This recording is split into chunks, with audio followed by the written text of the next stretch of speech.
अस्सलाम वालेकुम रहमतुल्लाहि वबरकातुह। 2016 में मेरे साथ एक लड़का काम करता था दुबई में। वो लड़का पाकिस्तान से फैसलाबाद गोजरा के नवाही गांव का था। हम उस वक्त दोनों खजूरों के बागात में नौकरी करते थे और रात को बाहर सोते थे, क्योंकि वहाँ बिजली मैसर नहीं थी। वहाँ सांप कसरत से थे और हमने चील की लकड़ी वाला एक खम्बा, जिसे हमारा कफील बहुत दूर से गाड़ी के पीछे खींच के लाया था, उसके 4 टोटे करके हमने ऊंचा सा फट्टा बनाया हुआ था और उस पट्टे के ऊपर गद्दे डालकर सोते थे, क्योंकि पहाड़ी इलाका था और खजूरों के बागात में सांप बहुत होते थे। रात को सांप दंदनाते फिरते होते थे। एक सांपों का डर होता, दूसरा मच्छर काटता, तो रात 1-2 बजे तक नींद नहीं आती थी। तब हम दोनों एक दूसरे को दुनिया जहान के किस्से सुनाया करते थे और टाइम पास करते थे। इस लड़के का नाम बिस्मिल्लाह था। अच्छा लड़का था। एक दिन ऐसे सांपों के किस्से चल रहे थे कि बिस्मिल्लाह कहने लगा, ये सांप तो कुछ भी नहीं, यहाँ पे तो सिर्फ तीर सांप और खोपरा सांप की 2 अक़साम हैं। लेकिन हमारे पाकिस्तान में तो बहुत सी अक़साम पाई जाती हैं सांप की। बातों बात में बात नाग की चली तो बिस्मिल्लाह कहने लगा कि एक नाग सांप मेरे अब्बू का दोस्त बन गया था और मेरे अब्बू को बहुत फ़ायदे भी दिए थे उस नाग ने। मुझे नाग की दास्तान दिलचस्प लगी तो मैं उठ के बैठ गया और कहा, बिस्मिल्लाह तफसील से सुनाओ ना सारी दास्तान। और फिर हम दोनों ने सिगरेट की डिब्बी सीधी की और दोनों ने सिगरेट सुलगा लिए। और फिर बिस्मिल्लाह ने नाग की दास्तान कुछ यूँ शुरू की। चूँकि दास्तान बिस्मिल्लाह के अब्बू की है तो यहाँ मैं उसके अब्बू की ज़ुबान ही तहरीर कर रहा हूँ,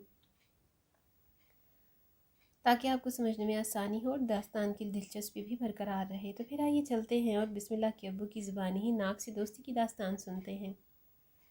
मेरा नाम मुबारक अली है और मैं फैसलाबाद गोजरा के नवाही गाँव में रहता हूँ। हम 2 भाई थे, जबकि हमारी कोई बहन नहीं थी। हमारी 6 एकड़ ज़री ज़मीन थी। बड़ा भाई ऐसे आवारागर्दी करता था और मैं ज़मींदारी करता था। रातों को फसलों को पानी लगाना देहातों में आम सी बात है। हमारी पानी की बारी भी 6 माह दिन की होती थी और 6 माह रात को। हमारी ज़मीनों के साथ 3-4 एकड़ में रेत का बड़ा टीला था, और यह टीला किसी फ़ौजी की लाट में था और फ़ौजी ख़ुद को हार्ट साइड का था। उसकी 12 एकड़ ज़मीन थी, जो कि 8 एकड़ आबाद थी, और 4 एकड़ में रेत का टीला और बड़ी बड़ी झाड़ियाँ थीं। तभी इन 4 एकड़ को आबाद करना मुश्किल था। इस टीले के उकब से सरकारी नाला पानी का गुजरता था, जो हमारी फसलों के बाद आगे वाली ज़मीनों को भी पानी देता था। सावन का महीना था और बहुत हब्स व गर्मी थी। सारा दिन फिर शाम के वक्त न जाने कहाँ से स्याह बादल छाए और एकदम बारिश शुरू हो गई। बारिश ऐसे बरसी कि ईशा की अजानें होने लग गईं, लेकिन बारिश रुकने का नाम नहीं ले रही थी। इलाके के लोगों ने दोबारा दोबारा अजानें देनी शुरू कर दी ताकि बारिश रुके। खैर बारिश रुक गई और हर तरफ पानी ही पानी था। और उसी रात हमारी पानी की बारी भी थी।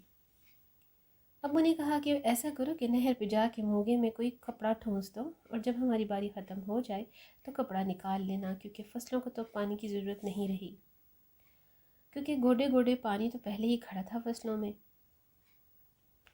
और सब लोग ही ऐसा कर रहे थे कि मोगे में कपड़ा ठूंस कर अपनी बारी ख़त्म करते थे।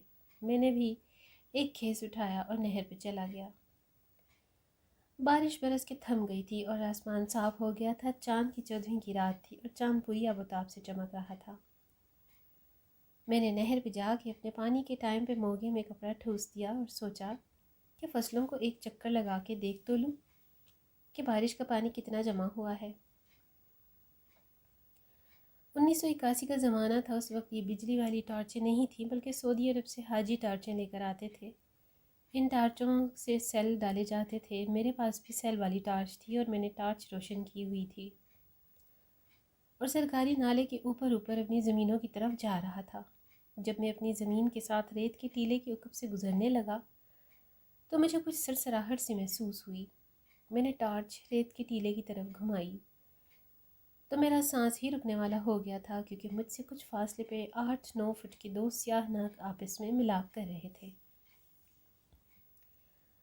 मैंने बुज़ुर्गों से सुना था कि 2 नाग अगर चांद की 14वीं को मिलाप कर रहे हों तो उनके ऊपर कोई काले रंग का कपड़ा डाल दें तो वो बंदे को या तो नागमनी दे जाते हैं, जो कि हर बीमारी का इलाज होती है, और बंदे को माला माल कर देते हैं।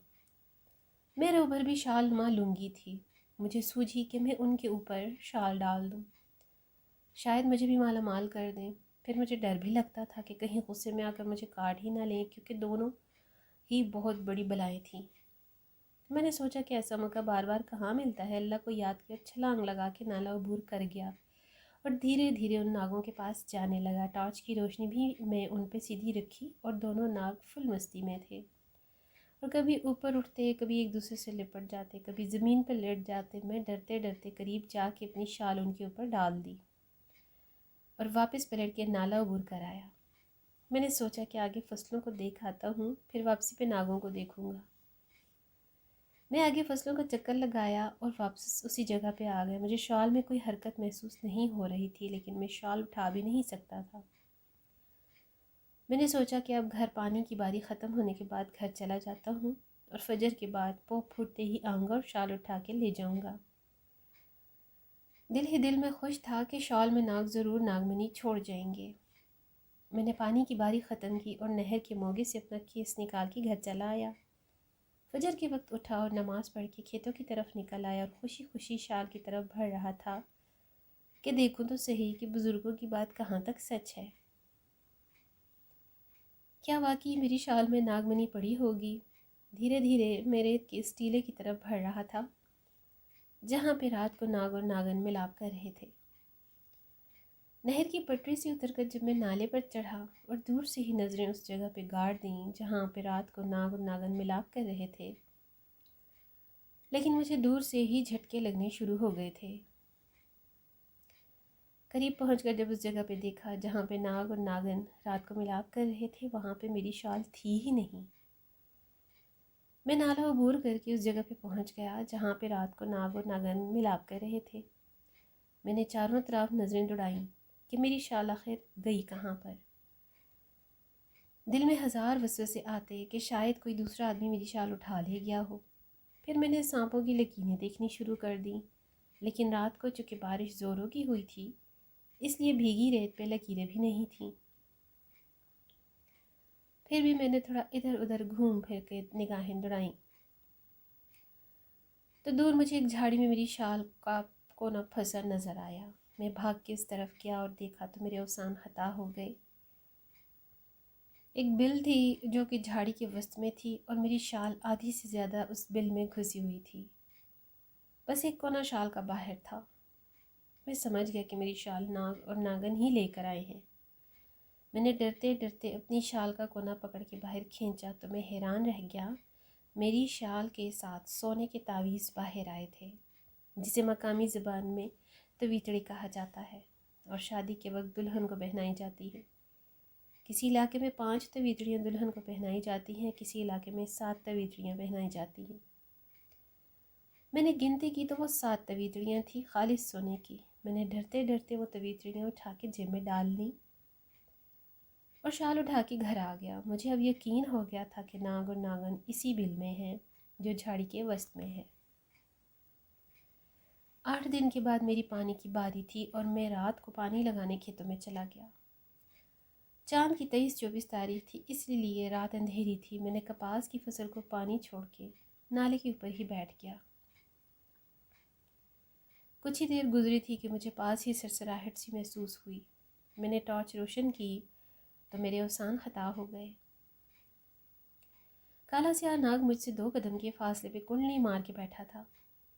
میں پہلے تو ڈر گیا، لیکن پھر مجھے حوصلہ ہوا کہ اگر ناگ مجھے نقصان پہنچانا چاہتا تو پہنچ جا سکتا تھا، لیکن وہ میرے پاس آ کر کنڈلی مار کے بیٹھ گیا ہے۔ مجھے اب رشک کا ہونے لگا کہ ناگ میرا دوست بن گیا ہے، کیونکہ ناگن کے ساتھ ملاپ کے وقت میں نے ان کے اوپر شال ڈال کر ان کی پردہ پوشی کی تھی اور بدلے میں انہوں نے مجھے 7 سونے کے تعویذ دیے تھے۔ میں نے ناگ کے بارے میں کسی کو بھی نہیں بتایا تھا اور نہ تویتڑیوں کے بارے میں۔ میں پانی لگا کے گھر آ گیا۔ دن کو بھی کبھی میں کھیتوں میں جاتا تو شاید ناگ کو میری بو آ جاتی تھی۔ ناگ کہیں نہ کہیں سے نمودار ہو جاتا اور میرے بالکل پاس آ کے بیٹھ جاتا۔ مجھے اب ناگ سے بالکل بھی ڈر نہیں لگتا تھا، کیونکہ میں سمجھ گیا تھا کہ ناگ میرا دوست بن گیا ہے۔ کچھ دنوں بعد ایک شادی تھی ساہیوال کے ساتھ ہڑپا کے گاؤں میں، اور میں نے اس شادی میں شرکت کی تو مجھے وہاں ایک بوڑھا سا جوگی نظر آیا جو کہ کالے ناگ کا تماشا دیکھ رہا تھا۔ جوگی کا ناگ بالکل میرے دوست ناگ جیسا تھا۔ تماشا ختم ہوا تو جوگی جانے لگا۔ اور میں نے बूढ़े जोगी से गपशप लगाई तो जोगी मेरा दोस्त बन गया। मैंने जोगी से पूछा कि आप रहते कहाँ पर हो। बूढ़े जोगी ने बताया कि ये 2 गांव छोड़ के आगे हमारी जोगियों की बस्ती है, वहाँ पर। मैंने ऐसे ही जोगी से वादा कर लिया कि मैं रात को आपके पास आऊँगा, गपशप करेंगे। बूढ़े जोगी ने कहा, बिस्मिल्लाह, आ जाना। मैंने जोगी से उसका नाम पूछा तो उसने बताया कि हमारी बस्ती में आकर किसी से अल्लाह जाया जोगी का नाम पूछ लेना, आपको बता देंगे। और जोगी चला गया। शाम को शादी ख़त्म हुई तो मैं एक लड़के को मोटरसाइकिल पे साथ लेके जोगियों की बस्ती में चला गया। अल्लाह जवाया जोगी का घर पूछा तो एक लड़के ने बताया कि वो सामने वाला घर है। हमने अल्लाह जवाया जोगी के दरवाजे पे दस्तक दी तो अल्लाह जवाया के बेटे ने दरवाज़ा खोला और पूछा, कौन हो। मैंने अपना तारुफ़ करवाया और साथ हवाला दिया कि फ़लाँ गाँव से आया है। तो उसके पीछे से अल्लाह जवाया जोगी की आवाज़ आई कि अंदर आ जाओ। हम अंदर चले गए तो अल्लाह जवाया जोगी ने हमें सहन में ही चारपाई पे बिठा लिया। खाने का पूछा गया लेकिन हमने वलीमा खाया हुआ था, खाने की तलब नहीं थी। अल्लाह जवाया ने अपनी बीवी को चाय का ऑर्डर दिया और हमारी तरफ मुतवज्जो हुआ। बातों बातों में मैंने काला नाग की बात छेड़ दी क्योंकि मैं दरअसल आया ही काले नाग की मालूमात लेने था। बूढ़े जोगी ने बताया कि काला नाग दोस्त सांप होता है, ये कभी भी बिला वजह इंसान को काटता नहीं जब तक इसे कोई नुकसान ना पहुंचाया जाए। अगर आपने काले सांप को छोटी सी कंकरी भी मार दी है तो फिर ये आपका पीछा नहीं छोड़ेगा, चाहे आप 7 तह में भी छुप जाएं, ये अपना बदला ज़रूर लेता है। बूढ़े जोगी ने एक वाक़या सुनाया कि भक्कर से एक आदमी आया था मेरे पास। उस आदमी ने नागन मार दी थी सावन के महीने में और नाग उसके आदमी के पीछे लग गया था। आदमी जहाँ भी जाता नाग वहाँ पहुँच जाता।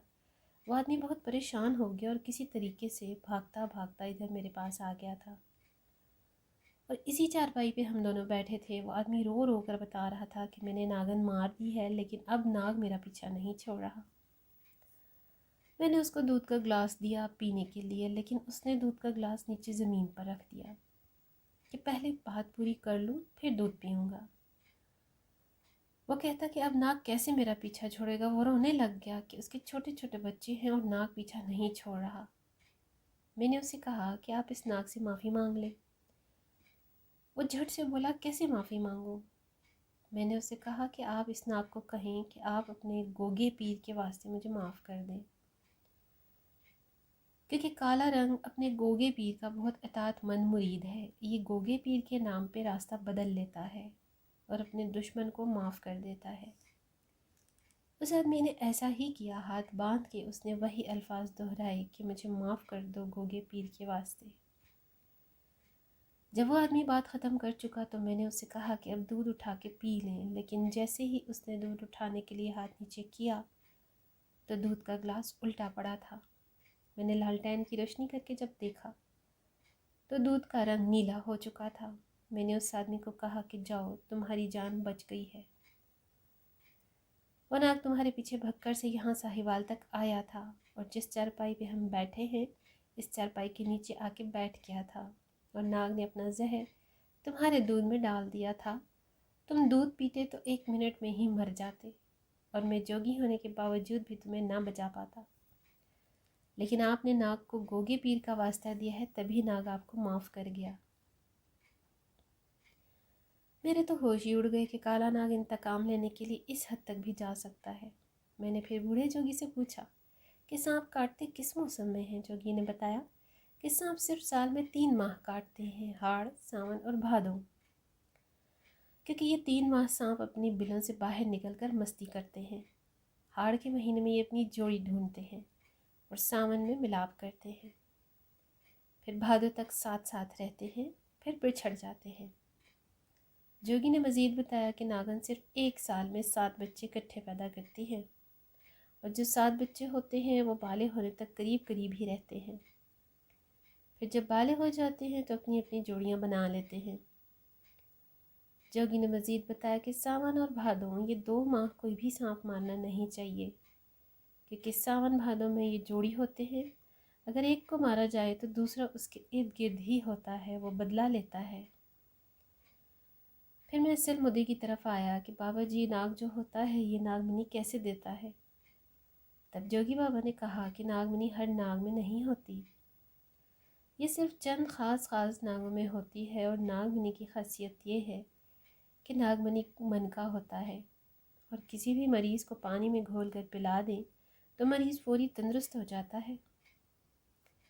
باقی جس کسی کے پاس ناگمنی ہو تو دولت بہت آتی ہے اس کے پاس، اور دوسرا دنیا کا کوئی بھی سانپ اسے نہیں کاٹتا۔ اگر کسی اور کو سانپ نے کاٹ لیا ہو تو اس ناگمنی کو پانی میں گھول کے پلا دیں تو مریض ٹھیک ہو جاتا ہے۔ میں نے جوگی سے پوچھا کہ بابا یہ ناگ اپنی ناگمنی دیتے کیسے ہیں، یا کیسے ان سے ناگمنی حاصل کی جاتی ہے؟ تب جوگی بابا نے کہا کہ چاند کی پہلی تاریخ سے لے کر 14 تاریخ تک 2 پیالے دودھ رکھنا پڑتا ہے۔ جہاں پہ علم ہو یہاں پہ ناگ رہتا ہے، اور چاند کی 14 تاریخ کو ناگ اور ناگن جب ملاپ کرتے ہیں تو دونوں میں سے کوئی ایک اپنی ناگمنی اس پیالے میں چھوڑ جاتا ہے۔ وہ انعام دے جاتے ہیں دودھ پلانے والے کو، اور اگر جب تک بندہ پاک صاف رہے اور ناگمنی سے کوئی ناجائز کام نہ لے تب تک ناگمنی فائدہ دیتی ہے۔ جب بندہ کسی غلط کام میں پڑ جائے تو ناگ پھر اپنی ناگمنی واپس اٹھا لیتے ہیں۔ جیسے جنات کے پاس غائب ہونے کا علم ہوتا ہے، ایسے سانپوں کے پاس سونگھنے کا علم ہوتا ہے۔ جوگی بابا کو میں نے یہ نہیں بتایا تھا کہ ایک ناگ میرا دوست بنا ہوا ہے، میں یہ راز ہی رکھنا چاہتا تھا۔ جوگی بابا سے طویل ملاقات کے بعد ہم واپس آ گئے، اور صبح میں ساہیوال سے واپس اپنے گھر گوجرا آ گیا۔ چاند کی آخری تاریخیں تھی، میں نے فیصلہ کر لیا کہ چاند کی پہلی تاریخ کو میں اپنے دوست ناگ کو دودھ کے پیالے رکھوں گا، ہو سکتا ہے مجھے ناگمنی دے دیں۔ میں بازار سے 2 مٹی کے پیالے لے آیا، اور چاند کی پہلی تاریخ تھی تو ایک بالٹی میں دودھ ڈال کے پیالے لے کر اس ریت کی ٹیلے پہ جہاں پہ جھاڑی میں میری شال پھنسی تھی وہاں پہ پیالے رکھ کے دودھ سے بھر دی اور گھر آ گیا۔ صبح جا کے دیکھا تو پیالے خالی تھے۔ 14 دن لگاتار میں دودھ کے پیالے بھرتا رہا اور ناگ اور ناگن پیتے رہے۔ جب چاند کی 14 تاریخ تھی تو مجھے پورا یقین تھا کہ ناگ یا ناگن لازمی اپنی ناگمنی پیالے میں چھوڑ جائیں گے۔ صبح جب میں نے جا کر دیکھا تو واقعی ایک پیالے میں ناگمنی پڑی تھی، بالکل چھوٹی سی، جیسے مونگی کی دال کا دانہ ہوتا ہے۔ میں نے پیالے اٹھائے اور گھر آ گیا۔ میں نے ایک پیالہ پانی کا بھر کے ناگمنی اس پیالے میں رکھ دی، اور پیالے سے تھوڑا سا پانی اپنی والدہ کو دیا کہ اماں یہ پانی پی لیں۔ اب ہر وقت کہتی ہیں کہ گھٹنے درد کرتے ہیں۔ اماں پانی پی کر بالکل ٹھیک ہو گئی اور بھاگ کر مویشیوں کو چارہ ڈالتی۔ پھر بہت سے مریضوں کو ناگمنی کا پانی پلایا گیا، سب کے سب مریض ٹھیک ہو گئے۔ بہت دنوں تک وہ ناگمنی میرے پاس رہی اور بہت فائدے بھی دیتی رہی۔ کبھی روپیہ پیسہ ختم ہی نہیں ہوتا۔ پھر زوال تب آیا جب ہمارے گاؤں میں ایک گھر میں میرا آنا جانا ہو گیا، اور اس گھر میں کوئی مرد نہ تھا، 4-5 عورتیں ہی تھیں، اور میں اس گھر میں ناجائز تعلق بنا بیٹھا۔ بس پھر کیا تھا، کچھ دنوں بعد مجھے چوٹ لگی اور ایک ٹانگ ٹوٹ گئی، اور میں چارپائی پہ پڑا تھا۔ میں اماں کو کہتا کہ مجھے وہ پیالے سے پانی ڈال کے دیں جسے پیالے میں ناگمنی تھی۔ وہ پانی بھی میرا درد کم نہیں کرتا تھا۔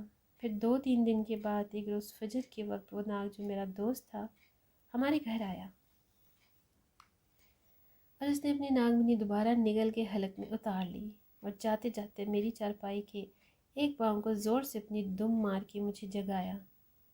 میں بڑی مشکل سے اٹھ کے بیٹھا تو ناگ بہت غصے میں تھا، اور پھنکار مارتا تھا تو بالکل ہی سیدھا کھڑا ہو جاتا تھا، صرف اس کی دم ہی زمین پہ رہ جاتی تھی۔ 3-4 منٹ تک ناگ میرے ساتھ غصہ کرتا رہا، پھر آہستہ آہستہ رینگتا ہوا ہماری دہلیز پار کر گیا۔